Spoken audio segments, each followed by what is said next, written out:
아멘. 예, 반갑습니다, 여러분. 여러분, 오늘 우리가 읽은 이 본문은요, 이스라엘 백성들이 홍해를 건넌 후에 하는 세 번째 원망입니다. 이스라엘 백성들이 홍해를 건넌 후 했던 그 원망들을 생각해 보면요, 마실 물이 없다, 겨우 그 물을 만났으나 너무나 써서 마실 수 없었던 마라의 쓴물의 원망이 있었고요. 또 저번 주에 살펴보았던 것처럼 고기와 떡이 없다, 고기와 떡이 없음을 원망했던 만나와 메추라기 사건이 있었습니다. 그리고 이번 원망도요, 첫 번째 마실 물이 없어서 원망했던 그 원망과 굉장히 비슷합니다. 이번 원망 역시도 물이 없어서 원망한 것이죠. 17장 1절 보실까요? 제가 읽겠습니다. 이스라엘 자손의 온 회중이 여호와의 명령대로 신 광야에서 떠나 그 노정대로 행하여 르비딤에 장막을 쳤으나 백성이 마실 물이 없는지라. 여러분, 아마도요, 이스라엘 백성들에게 있어서 광야 생활 중에 마실 물이 없었다는 건 굉장히 그들에게 치명적이었을 것입니다. 이스라엘 백성들에게 마실 물이 없다는 것은요, 이전 마라의 쓴물 때와 같이 본인들의 생사를 가늠짓는 일이었기 때문에요. 그들에게 물은 생존을 위해 필요한 것이었습니다. 그러나 물이 필요하다는 것과 그 물이 없다고 원망하는 것은요, 전혀 다른 문제입니다. 더욱이 그들은 이전에도 물이 없을 때 하나님께서 어떻게 자신들에게 그 물을 주셨는지를 경험했기 때문에요, 그들의 원망은 그냥 단순한 원망이 아니라요, 하나님을 불신하는 것과 다름이 없는 원망이었습니다. 사실 하나님께서 만나와 메추라기를 통해서요, 너희와 나의 관계가 어떠한지를 확인해 보자 라고 하셨던 것처럼, 하나님께서 광야에서 물을 주시고 양식을 주신 것은요, 단순하게 그들의 문제를 해결하고 그 문제를 넘어가기 위한 것만은 아니었습니다. 이스라엘은 마실 물과 먹을 양식을 통해서요, 하나님께서는 이 광야에서 이 광야와 같은 아무것도 없는 곳에서 우리를 책임지시는 분이시구나 라는 이 사실을 배워야만 했습니다. 그럼에도 오늘 우리가 읽은 본문 보시면요, 이스라엘은 여전히 하나님과의 이러한 신뢰의 관계를 배우는 것이 아니라요, 하나님을 자신들의 근시안적인 이 문제를 해결하는 수단으로 대하고 있다는 것을 알 수가 있습니다. 때문에 그들은 물이 없는 중에 여전히 모세와 하나님을 향해 무엇하죠? 원망을 합니다. 이렇게 원망하는 거죠. 왜 우리의 문제를 단번에 당장 해결해 주지 않느냐라고 말입니다. 사랑하는 여러분, 하나님께서는요, 맞습니다, 우리의 문제를 해결해 주시는 분이십니다. 우리는 그 누구나 이 세상을 지나면서요, 우리의 힘으로는 어떻게 할 수 없는 문제를 만나게 되는데요, 이때마다 우리는 하나님의 도우심을 구하고 그 문제를 하나님으로부터 해결받기도 합니다. 하지만 여러분, 그렇다고 해서요, 하나님을 단순히 문제를 해결해 주시는 그러한 기능적인 분만으로 인식하는 것은 곤란합니다. 우리는 우리가 당면한 그 문제를 두고 도리어 하나님께서 어떠한 분이신지를 배워야 하고요, 하나님이 어떠하신 분인지를 알아 하나님과 우리의 관계가 어떠한 관계인지 그 관계를 더 풍성히 누리는 자리로 나아가야 합니다. 만약 우리가 하나님을 우리 문제 해결에 있어서의 그 해결 도구로만 대한다면요, 하나님을 우리를 위한 수단으로 사용하는 것이고요, 이는 어디까지 연결이 되냐면 하나님을 우리 문제 해결의 수단으로 사용하는 것은 곧 우상 숭배나 다름이 없습니다. 한번 들어보십시오, 여러분. 왜 이게 우상 숭배인지. 여러분, 사람들이 왜 우상들을 섬깁니까? 그 우상을 섬김으로써요, 내가 원하는 것을 받기 위함입니다. 때문에 우상은요, 내가 원하는 대로 응답하고 내가 원하는 대로 존재하면 그만입니다. 때문에 우상은요, 비인격입니다. 왜냐하면 일방적인 나의 어떤 바람들이 투영된 존재가 우상이기 때문이죠. 하지만 하나님은요, 이러한 우상과는 전혀 다른 분이십니다. 우상은 우리가 우리 자신을 위해 창조한 대상이라면요, 하나님께서는 도리어 하나님께서 우리를 자신의 자녀로 창조하신 분이시기 때문입니다. 그러므로 하나님은요, 우리가 원하는 대로 존재하시는 분이 아니라요, 하나님 자신으로서 존재하시는 분이십니다. 그러므로 사랑하는 여러분, 우리의 문제 해결을 위해 하나님을 사용하지 마시고요, 도리어 우리가 경험하게 되는 그 문제들을 잘 지나가면서 하나님을 알아가기에 더욱 힘쓰시기를 바랍니다. 하나님께서요, 우리들에게 베푸신 그 구원의 의미가 무엇인지, 또 하나님께서 우리와 함께 누리자고 자신 가운데로 초청하신 그 관계가 어떠한 것인지 우리의 문제들을 통해 실은 더 깊이 깨달아 알아가야 할 것입니다. 여러분, 반드시 꼭 기억하시기를 바랍니다. 사람은요, 단순히 문제가 해결됐다고 해서 행복한 존재가 아닙니다. 그 문제가 해결되었을 때 느끼는 행복은요, 어떻게 보면 아주 잠깐 그때뿐입니다. 또 다른 더 큰 문제가 오면요, 그 문제로 인해 분명 하나님을 더 원망하게 될 것이고요, 또다시 하나님을 끌어다가 문제 해결을 위한 수단으로 사용하려고 할 것입니다. 여러분, 지금 이 이스라엘이 그렇지 않습니까? 마라의 쓴물 때 해결해 주셨죠. 끝날 줄 알았습니다. 근데 만나와 메추라, 먹을 고기와 떡이 없다고 또 불평하죠. 근데 끝날 줄 알았습니다. 해결해 주면 끝날 줄 알았습니다. 근데 또 마실 물이 없다고 또 불평하죠.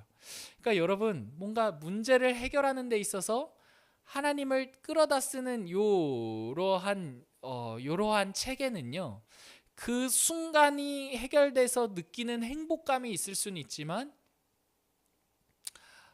그때뿐입니다, 여러분. 그 잠시, 아주 잠깐 그때뿐이죠.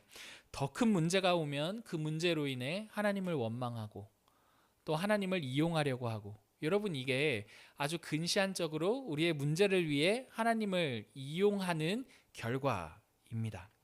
그러한 신앙생활은요, 결코 우리를 행복하게 해줄 수가 없습니다. 우리는 비인격이 아니라 인격과 인격 사이에서 그 경험하는 관계를 통해 행복을 누리는 존재들이기 때문입니다. 여러분, 오늘 본문을 조금만 더 이어가 보십시다. 여러분, 오늘 본문에서요, 이스라엘의 요 원망은요, 오늘 본문 속의 이스라엘의 원망은요, 이전 원망보다 더 강하다, 세다는 것을 알 수가 있습니다. 2절 한번 보십시오. 백성이 모세와 다투어 이르되 우리에게 물을 주어 마시게 하라. 모세가 그들에게 이르되 너희가 어찌하여 나와 다투느냐? 너희가 어찌하여 여호와를 시험하느냐? 여러분, 2절을 보시면요, 백성이 모세와 다투어, 모세가 이스라엘 백성에게 너희가 어찌하여 나와 다투느냐, 여호와를 시험하느냐라고 말합니다. 이스라엘의 지금 이 원망은요, 이전 원망보다 더 세게 모세와 하나님을 원망하고 있다는 것을 알 수가 있습니다. 한번 보십시오. 여기서 다투다라는 표현이 처음 등장했거든요, 이전과 다르게. 여러분, 다투다라는 이 말은요, 말 그대로 싸우다라는 의미입니다. 다른 성경 번역본에서는요, 이를 대들다라고 되어 있어서요, 모세를 향하여 대들었다 이렇게 표현합니다. 어떠한 번역이든지 분명한 것은요, 이스라엘 백성들이 굉장히 강하게 모세에게 대항했다라는 점입니다. 이들이 이렇게 노골적으로 불만을 드러내고 모세를 향해 이렇게 거칠게 자신들의 원망을 표현하는 데에는요, 이유가 있습니다. 1절을 보시면 이들이 현재 광야를 걷고 있는 이 상황은 하나님의 명령에 의한 것이었거든요. 하나님의 명령대로요, 신광야에서 떠나 르비딤에서 장막을 쳤는데요. 하나님의 명령을 따라 신광야에서 떠나서 르비딤에 장막을 쳤음에도 불구하고 자신들에게 마실 물이 허용되지 않자 굉장히 큰 불만, 이 화가 날 대로 난 것이죠. 아마도 상상해 봤을 때 이런 말을 했을 것 같습니다. 야 모세, 이게 맞냐? 하나님께서 진짜 명령하신 거 맞냐? 하나님의 명령대로 왔는데 왜 마실 물이 없는 거냐? 하나님은 명령만 하시고 우리들에게 마실 물은 주지도 않으시는 분이냐? 너도 그렇고 하나님도 그렇고 야 도저히 믿을 수가 없어. 뭐 이런 식의 불만들이, 불평들이, 원망들이 있었을 것 같습니다. 실제로 3절을 보시면요, 이스라엘의 굉장히 노골적인 원망을 살펴볼 수가 있는데요. 우리 3절도 같이 읽어보실까요? 거기서 백성이 목이 말라 물을 찾으매 그들이 모세에게 대하여 원망하여 이르되 당신이 어찌하여 우리를 애굽에서 인도해 내어서 우리와 우리 자녀와 우리 가축이 목말라 죽게 하느냐. 이스라엘 백성들의 원망은요, 이전 마라의 쓴물 때와 만나와 메추라기 때, 그때와 매우 흡사합니다. 내용을 보면요, 이 둘을 합친 것 같기도 하고 거기에 더해져서요, 이런 내용이 더해진 거죠. 하나님의 명령대로 이곳에 왔는데 이게 뭐냐라는 이 불만까지 합쳐져서요, 이전보다 더 큰 원망, 더 센 원망이라는 것을 알 수가 있습니다. 여러분, 근데 이들의 원망 한번 가만히 보십시오. 이 3절에 등장하는 이 이스라엘의 원망을 보시면요, 애굽이 등장합니다. 우리를 애굽에서 인도해 내어서, 이렇게 애굽이 등장합니다. 이들의 원망 근저에는요, 항상 애굽이 있었습니다. 그들에게 비교할 대상이 아마도 애굽밖에 없었기 때문일 것입니다. 계속 낳고 자란 게 애굽이잖아요. 동시에 어쩌면 그들이 생각하는 이상적인 나라 역시도 애굽이었기 때문에 이들의 비교 대상은 항상 애굽이었을 것입니다. 당시의 애굽은요, 오늘날의 미국과 같이 강대국이고 선진국이고 모두가 이렇게 동경하는 대상의 나라였기 때문입니다. 그들이 400여 년을 머물렀던 그 나라, 그 애굽은요, 비록 노예들로 시간을 보내기는 했지만요, 그럼에도 그들에게는 동경의 대상이 되는 나라가 바로 애굽이었을 것입니다. 애굽은 정말 잘 살았습니다. 실제로 그들의 이전 원망을 보면요, 고기를 먹었다, 그죠? 뭐 그리고 떡을 배불리 먹었다, 뭐 이런 것들을 언급하는 것으로 보아서요, 애굽을 낳았음에도 불구하고 이스라엘 백성들 마음 한켠에는요, 항상 애굽을 동경하는 그런 마음, 그 마음이 근저에 깔려 있었던 것 같습니다. 여러분 한번 생각해 보시기 바랍니다. 이스라엘 백성이 비록 노예로 살기는 했으나 그럼에도 동경했던 그 나라, 고 애굽을 나왔습니다. 하나님께서 그들을 보란 듯이 애굽으로부터 건져내셔서요, 놀랍게 홍해 앞에서는 그 애굽을 수장시키시면서까지 자기 이스라엘 자신들을 구원하셨죠. 그리고 이렇게 말씀하셨잖아요. 하나님이 너희는 바로의 백성이 아니라 나의 백성이야, 이렇게 굉장히 멋지게 말씀하셨습니다. 그러면 여러분 한번 생각해 보십시오. 이스라엘 백성들 안에 어떠한 마음이 들었겠습니까? 어떠한 기대가 있었겠습니까? 우리도 애굽 못지않게 살 수 있겠다라는 기대가 있지 않았겠습니까? 실제로 하나님은요, 애굽이 섬긴 그 어떠한 신들보다 강했습니다. 그 10가지 재앙이 애굽이 섬겼던 신들과 다 연결이 있는 재앙이잖아요. 마지막 그들의 최종 신이었던 바로까지도 하나님 앞에 무릎을 꿇었습니다. 그러니 이스라엘의 기대 안에는 우리도 우리가 섬기는 이 하나님이 바로보다 강하니 적어도 애굽만큼은, 애굽보다도 잘 살 수 있겠다. 아무리 못 살아도 애굽 정도는 살겠지. 뭐 이런 기대가 분명 있었을 것입니다. 때문에 그들이 광야에서 하는 고생을 통해 그들은 계속해서요, 애굽과 비교하고 있는 것입니다. 야, 이게 뭐냐? 하나님의 백성이라고 하더니 바로의 노예일 때보다도 못 먹고 못 마시는 거, 이게 맞는 거냐? 하나님의 백성보다 애굽의 노예가 더 낫다, 이렇게 말합니다. 그러므로 이들의 원망은 단순한 원망이 아니라요, 오늘 본문의 표현을 따르자면 하나님을 시험하는 것이었습니다. 그래서 오늘 본문들을 보시면요. 2절에 보시면 어찌하여 여호와를 시험하느냐라고 말합니다. 그리고 7절도 보시면요. 그곳에서 하나님께서 물을 주신 후에 마사라고 그곳을 말했는데요. 마사의 의미가 무엇인가 하니 하나님을 시험했다라는 의미입니다. 사랑하는 여러분, 이스라엘 백성들이요. 광야에서 받은 요 시험은요. 단순히 배고프고 물이 없어서 목이 마른 그런 시험이 아니었습니다. 그들이 광야에서 받은 시험은요. 애굽과 같아지기 위해 하나님을 이용하지 않는 시험이었습니다. 여러분, 광야는요. 이스라엘 백성들을 이렇게 유혹한 거죠. 너희가 하나님의 백성이라면서 애굽때 노예로 살던 것보다 더 힘들게 사는 게 맞느냐? 너가 그러고서도 하나님의 백성이냐? 여러분, 이게 광야에서 이스라엘 백성들이 받았던 시험입니다. 적어도 애굽에서의 그 노예 때보다는 더 나아야 되는 게 맞지 않냐? 야, 그래야 너희를 구원하신 그 하나님이 너희의 진짜 신이요? 진짜 하나님 아니냐? 그 하나님 정말 신뢰해도 되는 거냐? 여러분, 이게 광야에서 이스라엘 백성들이 경험한 시험의 내용이죠. 때문에 이스라엘은 하나님을 자신을 애굽보다 더 낮게 만들어주지 않느냐라며 원망했고요. 오늘 본문은 이에 대해 하나님을 시험한 것이다 라고 말하는 것입니다.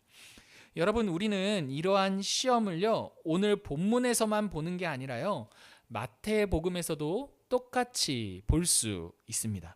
마태복음 4장 보시면요, 완전하신 하나님께서 완전한 사람이 되어 사람의 편에서 사람의 대표로서 사람의 대표가 되어 광야에서 똑같이 시험을 받으십니다.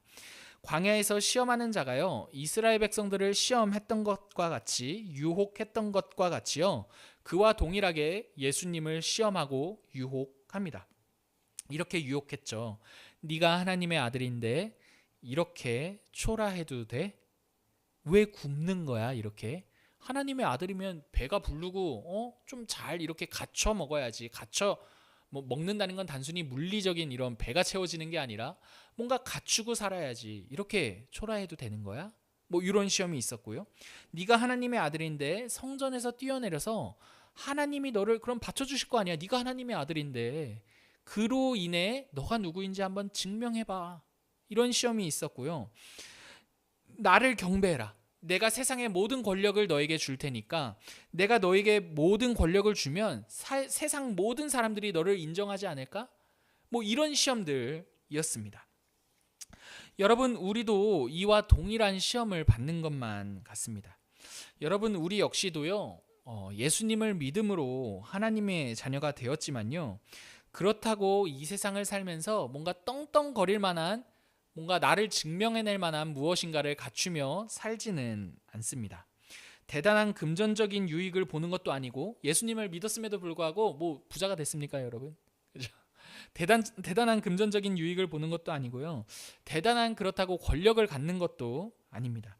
늘 앞에 나와서 간증을 하시는 분들을 보면 대단한 이야기들을 하긴 하시지만요, 사실 그분들의 일이요, 우리의 삶에 고지고대로 일어나는 것만은 아닙니다. 우리는 늘 이러한 유혹을 받죠. 네가 하나님의 아들인데 이것밖에 안 돼? 라는 이러한 질문을 세상으로부터 받고요, 우리도 모르게 그 애굽을 놀라게 할 만한, 우리 시대를 놀라게 할 만한, 우리를 증명할 수 있는 내용들을 달라고 하나님께 요구합니다. 때를 따라 그 증거들이, 그 증거의 내용, 내 자신을 증명하는 그 내용들이 때를 따라 변하긴 하지만 대부분 우리들이 먹고 사는 일과 연결이 되어 있죠. 하지만 여러분, 하나님께서요, 이스라엘을 구원하신 이 목적을 한번 생각해 보시기 바랍니다. 하나님께서 이스라엘을 구원하신 그 목적이요, 그 땅에서도 또다시 애굽과 같은 나라를 만들기 위함이었겠습니까? 여러분 생각해 보십시오. 이스라엘 백성을 구원하셨어요. 하나님이 이스라엘 백성들을 구원하시고, 야, 애굽과 버금가는 나라를 내가 만들 거야. 여러분, 이게 이스라엘을 애굽으로부터 구원하신 목적이었겠습니까? 애굽과 같이 잘 먹고 잘 마심으로 주변국의 부러움을 받게 하기 위해 이스라엘을 애굽으로 건지셨겠냐는 말입니다. 절대 아니죠. 만약 하나님께서요, 이스라엘을 애굽으로부터 건져내신 그 목적이 애굽과 같이 잘 먹고 애굽과 같이 힘을 가져서 그 주변국들로 하여금 하나님이 누구이신지를 증명하시고자 하시는 것이었다면요, 하나님께서는 이스라엘을 건지실 게 아니라 그냥 애굽과 결탁하고 애굽과 손을 잡아 애굽의 하나님이 되셨으면 충분하셨을 것입니다. 그러므로 하나님께서 이스라엘을 구원하신 것은요, 어쩌면 이스라엘의 바람과는 달리 그들을 또 다른 애굽으로 만들기 위한 것은 아니었습니다. 여러분, 우리들, 하나님께서 우리를 구원하신 그 우리를 향한 그 구원 역시도 이와 마찬가지입니다. 하나님께서 우리를 구원하시고 우리를 하나님의 자녀로 삼으신 것은요, 이 세상에서 힘 있는 자들과 더 경쟁해서 더 경쟁력 있는 사람으로 만들기 위한 것이 아닙니다. 여러분, 이는 예수님께서 이 땅에 오셔서 우리를 위해 행하신 일들을 볼 때 더욱더 분명해집니다. 여러분, 예수님께서요, 이 땅에 오심으로 우리를 위해 행하신 그 일이 어떠한 일입니까? 예수님께서요, 이 땅에 오셔서 우리를 위해 로마 황제와 경쟁하지 않으셨습니다. 로마 황제와 막 경쟁하셨어요. 야, 봐봐, 내가 로마 황제보다 더 뛰어나지? 뭐 이렇게 증명하지 않으셨죠. 광야에서 시험하는 자가요, 예수님을 향해 네가 하나님의 아들이라는 것을 이 세상 권력과 경쟁하고 쟁취해서 증명해봐라 라고 했지만요, 예수님께서는 그렇게 자신을 증명하는 자리에 서지 않으셨습니다. 도리어 네가 정말 하나님이 맞냐? 하나님의 아들이면 내려와봐 라는 그 조롱 섞인 그 십자가, 그 조롱의 자리인 십자가에 달리셨습니다. 그분은 자신을 세상 한복판에서 경쟁하는 것으로 자기가 누구인지 말하지 않으셨습니다. 도리어 모두가 조롱하고 인정하지 않고 어쩌면은 세상에서 초라하다고 여기는 그 말석에, 그 끝자락인 그 십자가를 우리를 위해 지심으로 그 길을 묵묵히 걸으셨습니다. 사랑하는 성도 여러분, 우리가 사는 이 광야와 같은 세상은요, 끝없이 우리를 시험하는 것 같습니다. 야, 너 구원받았다며, 너 이것밖에 안 돼? 냐고 말입니다. 이러한 시험을 받을 때마다요, 우리는 이스라엘 백성과 같이 하나님을 시험합니다.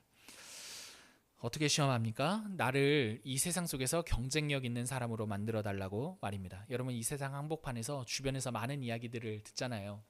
잘된 이야기 많이 듣지 않습니까?